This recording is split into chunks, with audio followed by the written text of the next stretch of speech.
Hello, hello. Hello. Only just a couple of weeks ago, we were discussing the current state and future of Dead by Daylight. And now, we're a week past the 7-year anniversary stream, and we've got ourselves a new public testing build. So today, we're going to be going through the anniversary announcements, and theorise if this is a turning point for DBD. Is Dead by Daylight saved? To do this, we'll discuss the mindset behaviour have suggested they will be following in the future, upcoming quality of life updates, subsequent level and gameplay changes, and discuss the PTB, as it's perhaps the most important chapter in recent memory, especially given how poorly the previous two have been received by players. I'm very excited to discuss the upcoming future of DBD.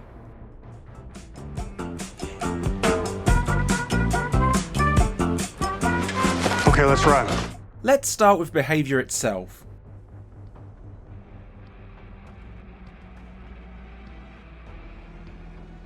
One thing that is important to any game's success is the attitudes of their developers. I would argue that many asymmetrical horror games have failed in the past due to the mishandling by developers and publishers alike. Bankov suggests that gaming communities themselves are strongly tied to the use of platforms, orientated towards social interactions outside of games. They go on to say, communication and social interactions are one of the key components that drive the popularity of games, and that they will continue to impact how games are marketed and played. DBD is a strong example of this, and going forwards, Behaviour now seek to expand their own social networking further. This is important because Behaviour are aware of modern ways to bring in new players. They are actively seeking out new eyes on the product and are expanding their reach to do so. And that's not all. There'll be more AMAs coming up from the team, and even live streams like you're seeing right now, we want to make more regular again. So look forward to all of that coming over the next year. Back when Dead by Daylight was still somewhat in its infancy, Behaviour used to provide regular live streams on YouTube, allowing players to ask them questions whilst also giving frequent updates about the direction of the game. They have stated that this will be returning. This will mean more transparency and accountability on a more regular basis. Another very exciting prospect.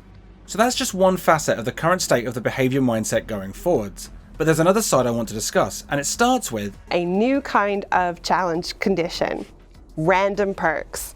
That's right. Random perk option challenges and potentially more.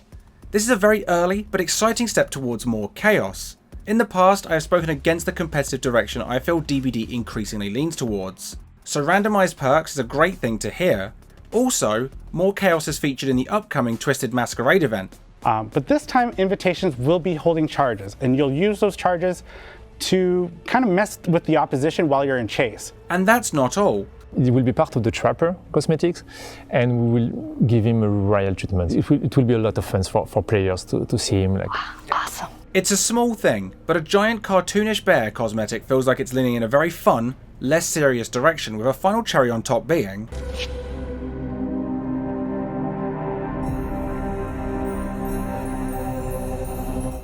and with crossovers with Iron Maiden and Slipknot, the game is feeling very unpredictable in the best ways possible. So, with the anniversary event, I would suggest that Behaviour have a solid mind frame for the future, one I am very excited about. More communication and transparency with their players, more chaos and unpredictability in the game itself, and finally, cosmetics which allow players to express themselves and maybe indicate a less serious vibe. Having said this, I don't want DB to lose its horror vibe, but Naughty Bear is the perfect blend of silly for the game in my opinion. But what about the quality of the game itself? How does that look going forwards?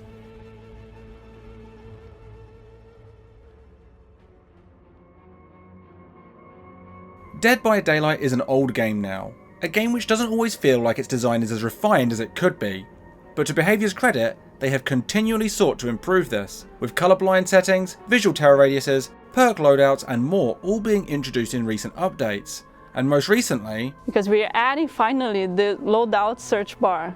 A perk loadout search bar, not just for PC as well, but for all platforms, whereas in the past we've had to rely on alphabetical order. You know, A, B, C, D, E, F, G, H, I, J, K, L, M, N, O, P, Q, R, S, T, U, V, W, X, Y, Z! Huh? That's all you have to do! Very good. You know your alphabet. I never misspelled anything! Currently available in the PTB, it feels great being able to search for perks with keywords. Who knows, maybe next it will be a charm search bar or something. Another quality of life issue which has become only ever more present is player disconnections. Players, especially survivors, have been increasingly frustrated with the game, and this has led to an increase in players simply disconnected from a match when they don't like the sound of a terror radius, or go down too quickly, probably DCing out of shame. But once a survivor will disconnect, an AI bot will take over so that the game can continue, and who knows, maybe this bot will be even better than the player who just disconnected. Now, bots aren't going to save a match. Chances are you're still going to be at a disadvantage, but less so than before. This should also mean that killers will be able to adapt regardless of a DC, which is a great thing too. This should mean matches can be played still to at least some degree in the future, even with disconnecting players. Speaking of DCing, soon, thanks to our upcoming feature, the player report feedback, we will let you know when an action has been taken against a player you reported. one of my favourite features of games like Rainbow Six Siege or League of Legends is that when I report someone for being racist, sexist, bigoted in some manner, I hear back. I'm informed later down the road that action was taken against that player. Soon, DBD will be no different by the sounds of things. If a player resorts to overtly toxic mannerisms or seeks to ruin a rousing game of DBD, they can be reported, and rather than the report falling into what sometimes feels like a void, you'll instead receive some sort of update in the future. That's great. It feels like behaviour are actively looking to improve their community. This, in combination with the increase in public communication via social networking, all suggests DBD could be heading in a great direction. So with that, we potentially have improved community focus and an improvement to the game's quality of life. What about the gameplay itself though?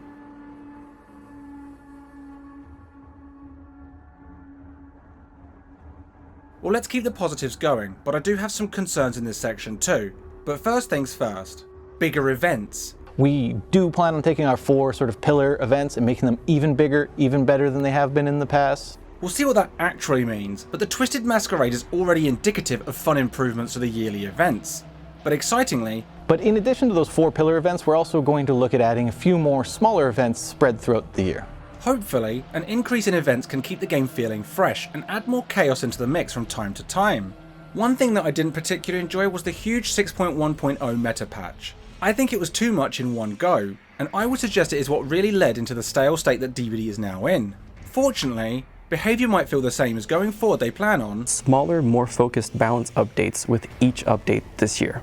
So long as this doesn't lead to fun perks being slowly withered away or convoluted new rules being added to them, then this should ultimately be a good thing too. But I do have one concern regarding the upcoming gameplay updates. That moving forward, we plan on having map balancing as part of these regular gameplay updates as well. Recent map designs have arguably been as unpopular as the recent killers.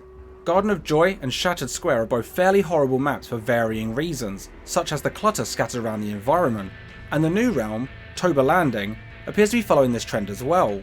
The adjustments to RPD and Year of Crows definitely made the maps fairer, but I also feel they lost some charm, and honestly, public perception of these maps still feels somewhat unpopular. The same applies to Blood Lodge and Gas Heaven, definitely fairer, but also kind of lost something that made them feel special, as they fall increasingly in line with other maps. Main building in the middle, junk surrounding it. I do worry that by making all maps fair, they'll lose something which makes each map a unique experience. Balance and fairness are great, but so is chaos in DBD. I think an easier route to fairness is to simply delete map offerings. One more big gameplay change is coming, and it's a big one. We're looking to test out a new feature that's going to help combat face camping as a whole. So Jeff, tell us how it works. So the way the system works is that the hooked survivor has a meter on their screen, and it fills up based on the killer's distance to the hooked survivor. So the closer the killer is, the faster it fills up. The further they are, the slower it fills up until it doesn't fill up at all because they're not within a certain radius. And once it's full, the hooked survivor can unhook themselves even in the second stage. This anti-camping feature will disable during the endgame collapse, much like Decisive Strike. I think this is a great idea. It will potentially allow teammates a more open window for an unhook attempt, whilst encouraging killers to actively seek out and attain more hooks rather than securing a camp-based snowball victory. We're going to have to wait and see what this feature plays like in the future, but this again feels like a positive step, and a step away from the usual competitive DBD scene. But one thing is going to be very telling about the future of DBD. Forged in the Fog and Tools of Torment, great alliteration, but terribly unpopular chapters. With the PTB freshly out, how is the End Transmission chapter looking so far?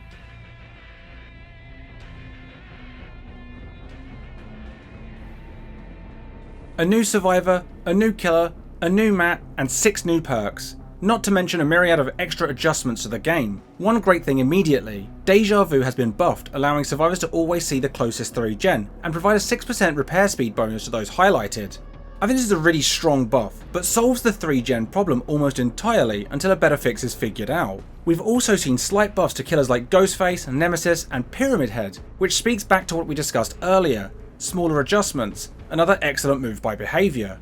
Items have now been better categorised to Survivor item, Special item, and Temporary item, meaning killer-based objective items are not treated the same as a toolbox or medkit. One example of how this will work is Franklin's will no longer work with Pinhead in terms of forcing survivors to drop his Lament configuration box. What makes this great is it should make it easier for behaviour to avoid perks clashing with killer-specific special items, which should also help prevent unforeseen painful playstyles emerging in the future. And then there's the chapter itself. There is a new survivor called Gabriel Soma. He looks cool and brings 3 new interesting survivor perks to the game. Maybe the most exciting being Troubleshooter, a perk which in Chase allows you to actively avoid sandbagging the generator with the greatest progression by highlighting it. A great perk for a solo queue player who always accidentally sandbags a crucial generator. And then there is Made for This. When injured, you run 3% faster. A simple but effective idea. These perks are exciting and will aid players with making intentional decisions during a chase. I just love it. The new killer, the Singularity, also brings 3 new fun perks into the game, one being Forced Hesitation. This gives the hindered stats effect to surrounding survivors when one is downed, making flashlight squads have a more challenging time. Another is Machine Learning, which description is quite messy. You compromise a generator when you kick it. If it is completed, you get 7% haste for 30 seconds and become undetectable. Very wordy description, but sounds fun still. The Singularity itself can place biopods, which are essentially cameras they can scan survivors with to attach a slipstream to, which when shot at, the killer will teleport close to the survivor, entering overclock mode. This means they'll be immune to pallet stuns and capable of vaulting and breaking objects faster. Survivors can fight back against these biopods and slipstreams with an endless supply of 3D printed EMPs which are located around the realm. At first, I was worried this killer would be another 3-gen nightmare with its ability to set up cameras around the environment. And I'm sure some will still try to play like that, but it's able to do some very clever things with its power in Chase, and once a survivor is slipstreamed, they can close the gap and get the hits they need. In my limited experience with the killer, they seem difficult to play. It actually takes me back to one of the most frustrating feelings in an asymmetrical horror game. Hack the planet! Disabling a camera!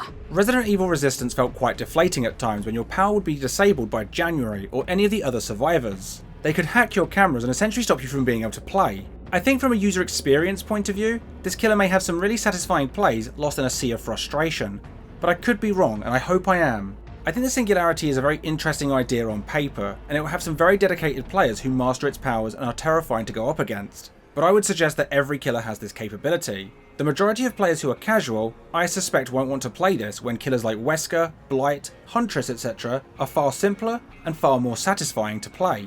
So for me, it's kind of another somewhat disappointing killer. Don't get me wrong, it looks awesome, with fun voice lines, a cool Mori and a very fun concept overall, but its gameplay is just not for me. So it's disappointing that this is the 3rd killer in a row that I have little to no interest in playing. We'll see how popular it is on the live servers though, I guess. And last but not least, there is a new map, Dvarka Deepwood, Toba Landing. Honestly, I kind of give up with DBD's map design. I kind of miss not getting new maps for a long period of time now. This map is messy, confusing, and lacks clear information to the player. It's a shame as well. The stranded ship looks amazing both inside and out. The flora and fauna that make up the environment look great from a visual perspective.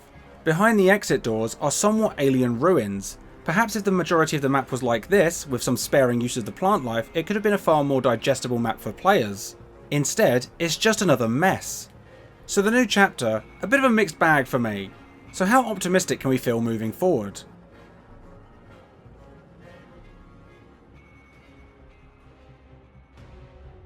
As I was planning out this video just prior to the PTB, I was very excited and for the most part still am. There's a lot to look forward to. Nicolas Cage, Testicle!